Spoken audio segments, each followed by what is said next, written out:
Bismillahirrahmanirrahim. Assalamualaikum warahmatullahi wabarakatuh. Waalaikumsalam warahmatullahi wabarakatuh. Merdeka. Merdeka. Baik, perkenalkan saya dengan Zidan Abdillah, mahasiswa Prodi Komunikasi dan Penyiaran Islam, Institut Agama Islam Al-Zaitun Indonesia.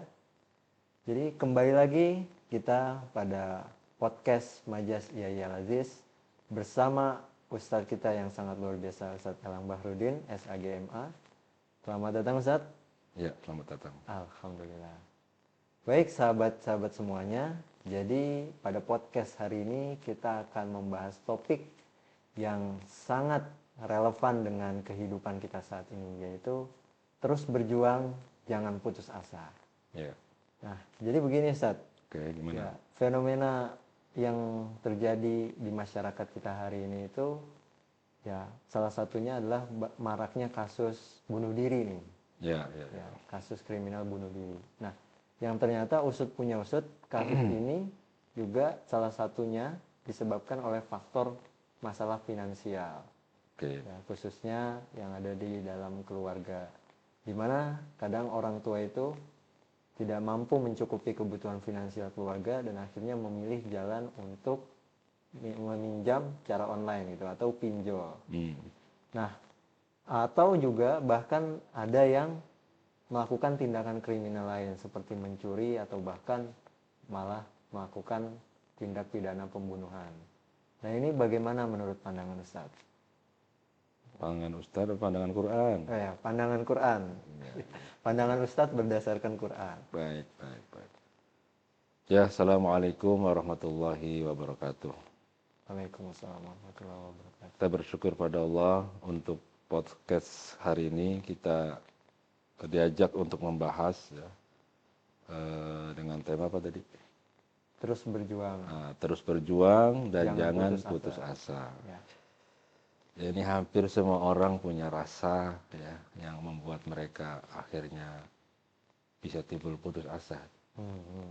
Sulitnya hidup, persaingan yang sangat tajam, ya, dengan jiwa yang lemah, ditambah lagi masalah-masalah, itu orang senang ngambil jalan pintas. Ya. Karena jiwa itu sifatnya cepat, ya, pengen buru-buru. Manusia itu pengen segera ngatasin masalahnya. Betul. Sehingga salah jalan pun diambil karena menganggap bahwa itulah yang bisa dilakukan. Sehingga ambil seperti tadi ada orang bunuh diri, ya kan? Iya.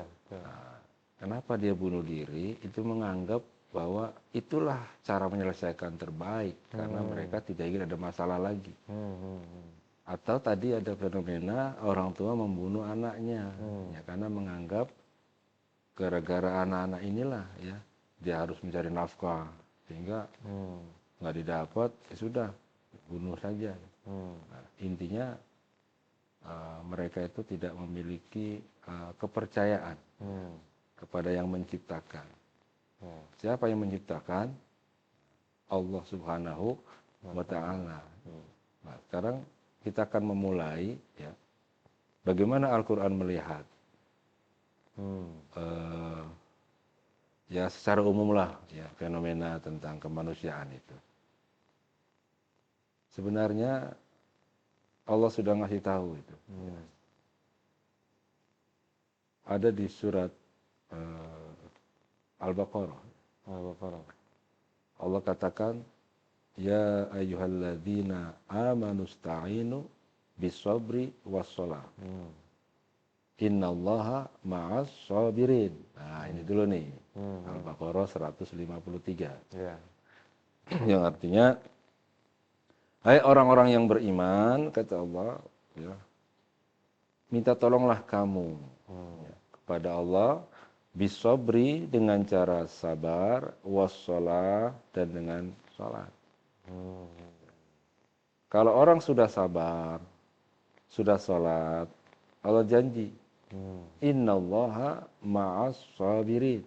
Nah, Allah akan menyertai orang-orang yang sabar. Nah, jadi syaratnya disertai oleh Allah itu dua, Ya. sabar, Sabar. salat. Sholat. Sabar aja nggak cukup, harus sholat. Sholat saja juga bisa nggak cukup kalau nggak sabar. Makanya paket, ya sabar, ya sholat. Apa arti sabar? Nah gitu kira-kira ya, supaya kita paham. Apa itu arti sabar? Mari kita lihat coba di suratnya, surat Ali Imran ya. Al-Imran. Surat 3 ayatnya 146. Di situ kita akan ambil pengertian sabar di situ. Ya. Sudah ketemu? Sudah. Ya, coba dibacakan artinya apa itu. Dan betapa banyak nabi yang berperang didampingi sejumlah besar dari pengikutnya yang bertakwa. Ya. Mereka tidak menjadi lemah karena bencana yang menimpanya di jalan Allah. Tidak patah semangat dan tidak pula menyerah kepada musuh. Dan Allah mencintai orang-orang yang sabar. Oke, tahan. Jadi kata Allah dalam ayat itu, betapa banyak nabi ya ketika berperang itu, berjuang itu disertai oleh sahabat-sahabat atau orang-orang yang bertakwa. Jadi nabi berjuang disertai orang-orang yang bertakwa. Ya. Nah, siapa orang bertakwa itu yang menyertai nabi itu? Mereka itu orang yang tidak lemah, ya. Tidak lemah ketika musibah datang. Sudah nggak lemah karena musibah yang datang, juga dia pantang menyerah, menyerah, terus berjuang, dan dia juga tidak lari dari musuh. Nah, ini. Sehingga dalam satu riwayat itu, ketika berperang, ya, orang-orang bertakwa yang menyertai Nabi ini, orang beriman itu, justru malah berlomba-lomba ingin jihad atau sabilillah gitu. Nah, kata mereka, ya Rasul, biarkan saya di depan. Saya sudah melihat surga di sana. Kata Nabi, jangan, gitu ya. Tapi enggak ya Rasul, saya sudah melihat. Jadi mereka dulu-duluan ya, untuk berjuang menegakkan agama ini. Jadi ketika ada musibah bukan bikin dia lemah, tambah kuat. Ketika datang cobaan lagi, tambah kuat lagi. Nah, itulah orang-orang yang bersabar. Maka kata Allah, Allah itu menyertai orang-orang yang bersabar tadi. Ya, disertai oleh Allah. Nah, gambarannya begini, kalau orang itu ya, atau mungkin Zidan pernah ya melihat ada orang kemana-mana pergi didampingi oleh penguasa atau orang kaya. Ya, kira-kira kalau mampir kemana atau makan di mana itu yang bayarin siapa?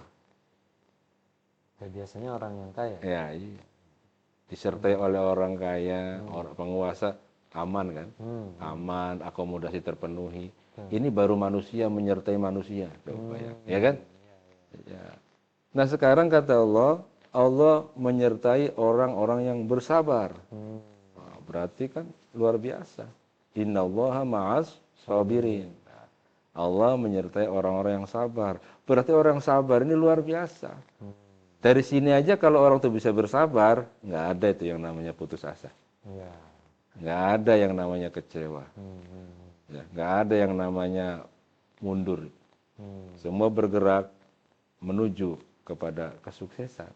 Ya, sabar itu artinya ya ngikutin proses. Proses dengan baik. Bahasa manajemennya itu ngikutin proses. Jadi kalau kita kuliah 4 tahun ya 4 tahun, jangan baru masuk pengen lulus, itu nggak sabar. Dan dalam kuliah pun juga ada ujian kan, ujian ikut ini ikut itu, nah baru setelah selesai, nah di wisuda itulah proses kesabaran. Nah, itu pedoman kita dulu. Jadi kata Allah, orang beriman minta tolong pada Allah dengan cara sabar dan sholat. Nah, ini namanya bekal, ya. Bekal hidup. Nah, bagaimana kalau orang itu sudah bersabar, dia sudah sholat, dan Allah sudah menyertainya, datang kematian. Ya, datang kematian. Ya. Ayat berikutnya kata Allah, wala taqulu lima yuqtalu fi sabilillahi amwat bal ahya'u walakin la tash'urun. Jangan kamu katakan dia mati, Jangan kamu katakan dia mati. tapi dia hidup. Hmm. Bal ahya, dia hidup. Hmm. Tapi kamu nggak menyadari bahwa dia hidup. Nah, jadi ada orang yang sudah mati dalam kehidupannya, ada orang yang masih hidup dalam kematiannya. Paham nggak? Orang yang sudah Ada orang yang hidup, hidup tapi sudah mati dalam kehidupannya. Tapi ada orang yang mati, tapi hidup dalam kematian. dalam keduniaan ini. Siapa? Itulah tadi orang yang sudah sabar, sudah sholat, meninggal. Nah kata Allah, jangan kamu katakan dia mati. Dia masih hidup. Hidup di di alam lain yang lebih bahagia lagi. Gitu. Iya. Coba lihat nih. Kalau kita pengen tahu, dia sudah sabar, dia sholat, ya, sudah dekat dengan Allah, maka dia itu sesungguhnya mengalami alam yang membahagiakan. Kita saja barangkali yang sedih, tapi mereka itu bahagia. Coba lihat ayatnya, surat 3 ayatnya ya 169. Ali Imran. Wah, sudah ketemu nih Ustaz. Ya, silakan. Artinya, Ya. dan jangan sekali-kali kamu mengira bahwa orang-orang yang gugur di jalan Allah itu mati. Ya, sebenarnya mereka itu hidup di sisi Tuhannya, Oke. mendapat rezeki Jadi sebenarnya mereka hidup di sisi Tuhan. Lanjutkan. Mereka bergembira dengan karunia yang diberikan Allah kepadanya. Ya, terus. Dan bergirang hati terhadap orang-orang yang masih tinggal di belakang yang belum menyusul mereka. Ya. Bahwa tidak ada rasa takut pada mereka dan mereka tidak bersedih hati. Nah, jadi mereka yang sudah meninggal karena sudah sabar, sudah sholat, ya kan? Nah, Allah menyertai mereka. Itu jangan dikatakan mati, dia hidup, sudah hidup, dapat rezeki, bahagia. Bahkan dia menginginkan generasi yang masih di dunia itu nyusul mereka. Nah, gitu. Nah, ini pun kalau kita kembali ke budaya ya. Kan kalau ada orang meninggal suka ada datang mereka bertakziah, lalu tuan rumahnya memberikan makanan, minuman, ya kan? Kan ada sementara orang, kenapa ya? Oh, ada orang meninggal kok malah pesta-pesta, begitu dugaan mereka. Ya, malah masak-masak, ya kan? Nah, kalau kembali ke hakikat sebetulnya nggak ada masalah, ya, gitu. Kenapa? Di sananya itu bahagia. Jadi kalau di sana bahagia, masa kita nggak bisa ikut bahagia? Cuma memang kontra dengan kebiasaan, ya kan? Iya, gitu. Jadi kalau mungkin ayah kita ya meninggal dalam keadaan sabar, sudah sholat, ya mereka kan surga, berarti bahagia kan? Senang nggak orang tua kita masuk surga? Senang kan gitu. Nah, inilah maka dalam agama itu memang ada syariat, ada hakikat kan gitu. Nah, kita masuk ke hakikat. Nah, kembali kepada tema tadi. Jadi bekal hidupnya sabar dan sholat. Nanti Allah menyertainya. Nanti kalau sudah sabar dan sholat, ya andaikan pun dia meninggal dalam keadaan dia itu selamat. Nah, terus kita lanjutkan di ayat yang Al-Baqarah yang saya sampaikan tadi, bahwa kenapa Allah menyuruh kita berbekal dengan sabar dengan sholat, karena memang kata Allah akan diuji. Nah, maka di ayat berikutnya ya 155-nya Al-Baqarah itu, a'udzubillahi minasyaitonirrajim, walanabluwannakum bisyai'im minal khaufi wal ju'i wa naqsim minal amwali wal anfusi was thamarat wa basyiris sabirin. Ya, nah, jadi kata Allah begitu. Akan kami uji kamu bisyai'in dengan sesuatu. Apa sesuatu itu? Berupa ketakutan. Al-khauf, takut. Al-ju', lapar. Wa naqsin, kekurangan. 3 itu ya. Takut, lapar, kekurangan. Kurang ini bisa kurang harta, bisa kurang jiwa. Pertama takut. Nah, al-khauf itu ujian. takut menghadapi hidup ini. Kenapa takut? Allah yang menciptakan hidup ini, pasti Allah yang akan ngasih fasilitas hidup, ya kan? Tugas manusia apa? Menjalankan saja. Wa ma khalaqtul jinna wal insa illa liya'budun, jalankan itu, nanti pasti rezeki itu ada. Jangan putus asa. Ya. Takut itu ujian. Gitu. Nah, takut nggak punya pasangan, ya. Nah, nanti kan dapat juga pasangan. Nah, sudah punya pasangan, takut nggak sampai nikah, ya. Nanti sampai juga. Sudah nikah, takut nggak ada kerjaan, ada juga. Memang sudah dijanjikan oleh Allah, gitu. Masalahnya orang tidak kenal Tuhannya, orang tidak kenal kitabnya. Nah, Quran itu makanya jangan jauh-jauh dari Quran supaya hidup kita itu mulus, tulus, dan nggak modus. Itu. Ya. Terus ujian berikutnya lapar. Nah, lapar nih ujian. Nah, jadi kalau orang lapar biasa tensinya naik, ya kan? Itu. Maka di negara-negara yang penduduknya itu lapar, wah itu gampang sekali di-move secara politik. Orang lapar bagaimana, ya kan? Iya, dia butuh makan. Maka itu ujian kelaparan. Dan juga mungkin para suami, ya, yang sudah tahu barangkali istrinya nggak masak, udah makan aja dulu sebelum pulang. Makan dulu, baru pulang. Kalau memang sudah tahu istrinya tidak masak. Nanti kalau maksain pulang sampai rumah nggak ada makanan, timbul emosi, ya nggak? Tensi naik, nah, itu makanya kendalikan tuh. Lapar ujian. Terus wanaksin, kekurangan. Kurang apa? Kurang harta. Namanya harta itu kan kurang mulu, iya. Kurang mulu, kurang harta. Ya. Ditambah sekian, masih kurang sekian. Ditambah sedemikian, masih kurang sedemikian. Itulah harta. Tambah 1 dinar, pengen 2 dinar, kan gitu. Makanya kurang itu ujian. Kurang jiwa, ujian juga. Apa kurang jiwa? Ya bisa begini. Mungkin satu keluarga ini kan ada 5 orang. Satu dipanggil Allah kan meninggal, ya. Nah, berarti kan ujian. Kurang jiwa. Yang tadinya 5, 1 dipanggil Allah. Ujian. Nah, kemudian kata Allah, wa basyiris sabirin, berikan kabar gembira kepada orang-orang yang sabar. Siapa mereka? Ya, orang bersabar itu orang yang sanggup mengatakan inna lillahi wa inna ilaihi raji'un. Semua datang dari Allah, akan kembali kepada Allah. Nah, itu. Sabar, sholat, maka akan sanggup menghadapi ujian.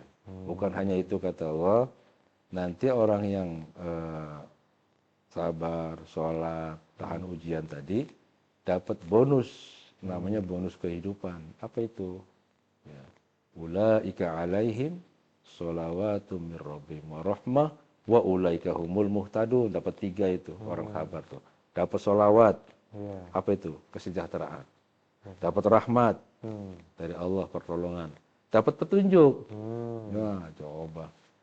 Kalau sudah itu nggak ada pikiran bunuh diri, ya. Nggak ada pikiran membunuh orang. Kenapa? Buat apa? Kalau dia bunuh diri, emang dia bisa balik ke dunia lagi? Kapan dia balik? Bahkan dia ancam kan dalam hadis juga, orang yang mati bunuh diri nanti di akhirat disiksa begitu kematiannya sama seperti ketika dia bunuh diri. Kalau dia menjatuhkan diri dari loteng, ya, dari gedung yang tinggi, ya begitu terus. Makanya kita berlindung kepada Allah dari gangguan-gangguan setan. Makanya ketika ada orang tuh jauh dari Quran, jauh dari agama, jauh dari teman-teman yang baik, yang masuk setan. Nah, setan membisikin, menakut-nakutin, membisikin, bahkan menyuruh, udahlah daripada kamu hidup ya seperti itu, mendingan mati. Ya ngomong siapa itu? Setan. Nah, kalau ada teman yang lagi stres tuh deketin, temenin, ya kan? Ya, supaya apa? Supaya dia ada obrolan, ada dialog. Nah, biasanya itu akan memudar tuh keinginan begitu. Ya. Betul. Ya. Kemudian tadi dapat sholawat, sejahtera, rahmat, pertolongan, dapat petunjuk. Itu gambarannya kira-kira. Ada yang mau ditanyakan lagi? Oh iya. Wah, Masya Allah, sahabat-sahabat semuanya. Jadi seperti itu ya penjelasan yang sudah disampaikan oleh Ustadz Elang ya mengenai fenomena sosial yang terjadi di masyarakat terkait dengan ya terus berjuang dan jangan putus asa ini. Ya. Nah, terus seperti ini Ustadz tadi sempat menyinggung gambaran mengenai kalau misalkan kita sudah paham tentang ayat yang mana kata Allah menjanjikan bagi orang-orang yang sabar dan sholat tadi ya, bahwa Allah menyertai mereka gitu. Nah, terus persoalannya sekarang bagaimana nih membangkitkan sifat sabar dalam diri seseorang dan juga semangat atau optimisme. Jadi setelah mereka sabar dalam menghadapi ujian dan mampu untuk bangkit dan menyelesaikan persoalan yang mereka hadapi ini. Seperti apa Ustaz? Ya, banyak ya ayat yang beri motivasi itu tentang membangkitkan semangat. Intinya harus mengenal Allah lebih dekat lagi. Nah, kalau kita mendekati Allah itu namanya taqarrub atau muqarrabah. Ya. Kalau kita merasa diawasi oleh Allah namanya muraqabah. Nah, ketika kita muqarrabah mendekati Allah dengan cara sabar, dengan sholat, dengan nanti sedekah, dengan berbuat baik, otomatis jiwa kita ini akan mendapatkan nutrisi yang bagus. Ya. Nanti walaupun di hati kita ada fa'alhamaha fujuraha wa taqwaha, maka Allah akan bantu memilih yang wa taqwaha. Kenapa? Karena dengan takwa itu banyak sekali manfaatnya. Seperti orang bertakwa itu akan diberikan jalan keluar. Orang bertakwa itu akan diberikan solusi. Orang bertakwa itu dijamin surga. Ya. Innalil muttaqina mafaza. Ada juga ya innal muttaqina fi jannati wa uyun. Orang bertakwa itu berada dalam surga dan mata air. Terus ada lagi di Al-Baqarah ya kan. Wa tazawwadu fa inna khairaz zadi taqwa wattaquni ya ulil albab. Ya, orang yang bertakwa itu ya berbekalah kamu dengan bekal takwa. Ya, karena takwa itu sebaik-baik bekal.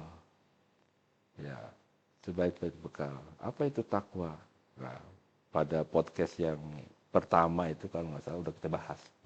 Ya, nanti bisa dilihat ya di deskripsi atau di tayangan sebelumnya tentang takwa yang sebenarnya itu seperti apa. Nah, kalau yang saat ini kita hanya menyentuh ya supaya bangkit semangat hidup kita takwa, karena sudah Allah berjanji ya inna rahmatallahi qaribum minal muhsinin. Rahmat Allah itu bersama orang yang banyak berbuat kebaikan. Nah, siapa yang berteman dengan yang maha baik maka kucuran kebaikan dapat. Kalau dia bertemannya dengan setan ya maka yang dapat panasnya saja ya. Ya, harapan hampa ya atau angan-angan kosong. Tapi dengan Allah itu insya Allah lurus ya, terjaga. Wallahu ya'simuka, Allah menjagamu. Nah, ada lagi? Kalau tidak ada satu yang tadi terkait dengan masalah putus asa, coba kita buka suratnya ya surat Yusuf ya. Surat Yusuf. Ayatnya 87. Jangan memang nyambung ke temanya jangan putus asa.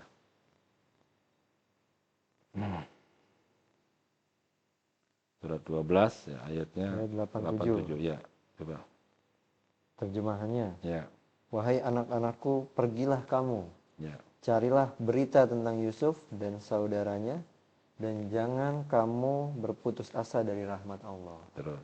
Sesungguhnya yang berputus asa dari rahmat Allah hanyalah orang-orang yang kafir. Kalau baca Arabnya coba. Jadi, kata Allah, wala ta'asu, jangan kamu berputus asa. Ini kan kisah Yusuf. Ya. Iya. Kisah Yusuf. Cerita Yusuf. Tapi dalam kisah Yusuf itu inilah kisah yang sangat indah. Satu surat, Iya. banyak hal. Termasuk yang masalah ini, kata Allah, jangan putus asa, cari Yusuf. Nah, itu indah sekali ya. Karena Yusuf itu sebetulnya nggak mati, ada. Nah, siapa yang putus asa? Yang putus asa itu hanya orang kafir. Hanya orang kafir. Nah, kalau orang bunuh diri berarti orang apa itu? Orang putus asa kan? Putus asa. Ya, putus asa, nggak percaya dengan Tuhan. Ya, orang yang membunuh anak-anaknya gara-gara ekonomi putus asa dia. Ya. Nah, maka orang yang putus asa itu adalah orang yang nanti dihukumi jadi kafir, nggak ingkar kepada Allah. Ya, kalau orang beriman, nah, insya Allah ya semua jalan hidupnya baik. Makanya kata Nabi dalam hadis itu, kata Nabi, ajaban lil mu'minin. Nabi kagum pada orang beriman. Kenapa? Orang beriman itu semuanya baik, semua masalahnya itu bagus. Kalau dia dapat kebaikan, dia bersyukur baik. Dia dapat keburukan, musibah, dia sabar baik buat dia. Jadi all season, semua situasi baik buat orang beriman. Makanya kuncinya iman, takwa, itulah yang mencegah kita untuk berputus asa. Ya, sehingga nanti pantang menyerah. Terus berjuang. Itu kira-kira. Oke. Cukup ya kayaknya. Masih ada? Wah, Masya Allah ya. Terima kasih Ustaz Elang atas pemaparannya yang sangat memberikan khazanah keilmuan bagi kita semua dalam melihat fenomena sosial yang terjadi di masyarakat, yaitu banyaknya kasus bunuh diri ya, yang berputus asa gitu. Bisa kita lihat dari sudut pandang Al-Quran gitu ya, yang sama-sama bisa kita jadikan sebagai pedoman untuk hidup dengan lebih baik lagi. Nah, mungkin bisa satu pertanyaan lagi nih Ustaz. Apa itu? Ya.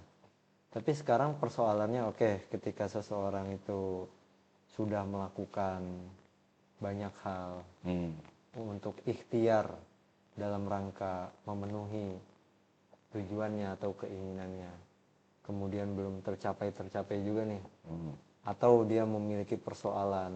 Nah, tapi kadang orang yang memiliki persoalan nih tidak memiliki tempat untuk bercerita.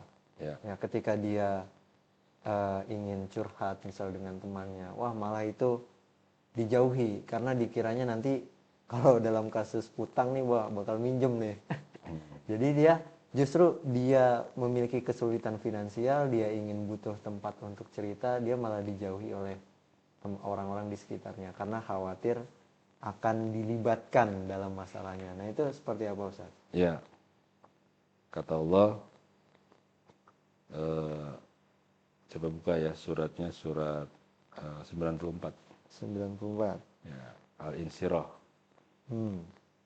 Baca terjemahnya, Al-Insyirah.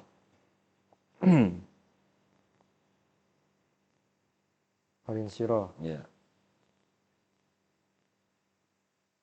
Dari ayat pertama. Ya, sampai selesai. Bukankah kami telah melapangkan dadamu, Muhammad, dan kami pun telah menurunkan bebanmu darimu, yang memberatkan punggungmu, dan kami tinggalkan sebutan namamu bagimu. Ya. Maka sesungguhnya bersama kesulitan ada kemudahan. Ya. Sesungguhnya bersama kesulitan ada kemudahan. Ya. Maka apabila engkau telah selesai dari suatu urusan, tetaplah bekerja keras untuk urusan yang lain. Dan hanya kepada Tuhanmu lah engkau berharap. Ya. Lengkap itu. Oke. Sudah Allah lapangkan dadanya, beban-bebannya itu dikurangi atau diringankan oleh Allah, kan begitu. Terus Allah janji juga, inna ma'al usri yusra.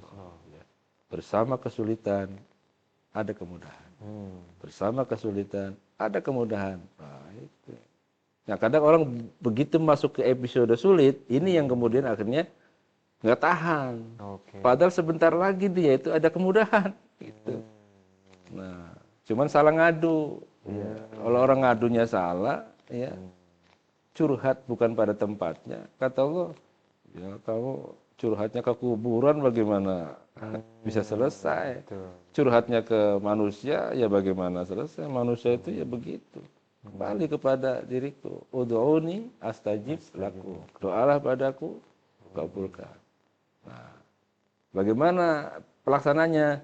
Ya, idza faragta fansab wa ila rabbika farghab. Selesai satu kerjaan, kerjakan yang lain. Jangan ada penundaan. Oke.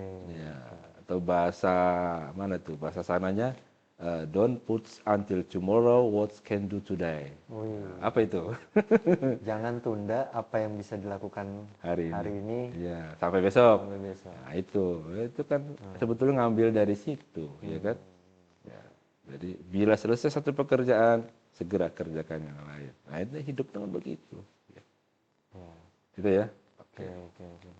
Masya Allah, tabarakallah ya. Oke. Cukup ya? Ya cukup ya. Ya. Terima kasih Ustaz Elang Bahrudin SAGMA atas pemaparannya.